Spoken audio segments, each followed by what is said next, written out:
नमस्कार दोस्तों। राजस्थान में पंचायत चुनाव अभी घोषित नहीं हुए हैं, लेकिन भाजपा ने जिस तरह से ग्राम रथ अभियान और रात्रि ग्राम चौपाल के जरिए गांवों में अपनी सक्रियता बढ़ाई है, उससे साफ संकेत मिल रहे हैं कि पार्टी इस बार पंचायत चुनाव को सिर्फ स्थानीय निकाय चुनाव नहीं बल्कि 2028 विधानसभा चुनाव की बुनियाद के रूप में देख रही है। राजस्थान की राजनीति में लंबे समय से ये धारणा रही है कि शहरी क्षेत्रों में भाजपा मजबूत रहती है, जबकि ग्रामीण और पंचायत स्तर पर कांग्रेस की पकड़ ज्यादा प्रभावी रहती है।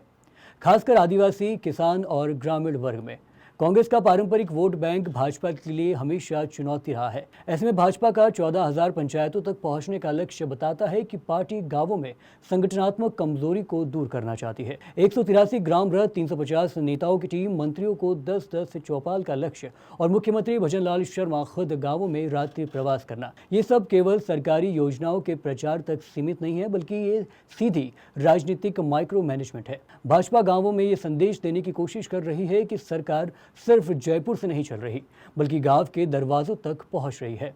इस अभियान के सबसे बड़े राजनीतिक रणनीति ये है कि जहां भी मुख्यमंत्री या मंत्री जा रहे हैं, वहां प्रशासन पहले से योजनाओं से वंचित लोगों को जोड़ रहा है। रुकी हुई पेंशन चालू करना, पात्र लोगों को योजनाओं का लाभ देना और घर घर संपर्क अभियान चलाना सीधे तौर पर सरकार आपके द्वार मॉडल को मजबूत करता है। इससे भाजपा ग्रामीण मतदाता के बीच सकारात्मक माहौल बनाने की कोशिश कर रही है। वहीं कांग्रेस के लिए ये एक बड़ी चुनौती बन सकती है, क्योंकि पंचायत चुनावों में स्थानीय मुद्दे, जातीय समीकरण और व्यक्तिगत नेटवर्क ज्यादा प्रभावी होते हैं। भाजपा अगर गांव स्तर पर बूथ और पंचायत नेटवर्क मजबूत करने में सफल रहती है, तो ये कांग्रेस के पारंपरिक ग्रामीण वोट बैंक में सेंध लगा न सकता है। हालांकि इस अभियान की असली परीक्षा पंचायत चुनाव के नतीजों में होगी। अगर भाजपा पंचायतों में अपनी सीटें और सरपंच संख्या बढ़ाने में सफल रही, तो ये आने वाले विधानसभा चुनाव के लिए बड़ा राजनीतिक संकेत माना जाएगा।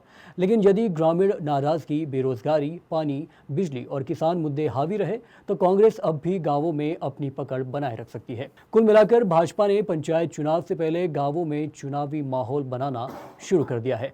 दोस्तों, अब सवाल यह है कि क्या यह अभियान सिर्फ प्रचार साबित हो सकता है या फिर राजस्थान की ग्रामीण राजनीति का समीकरण बदल देगा। देखते रहिए पंजाब केसरी राजस्थान। बहुत बहुत शुक्रिया।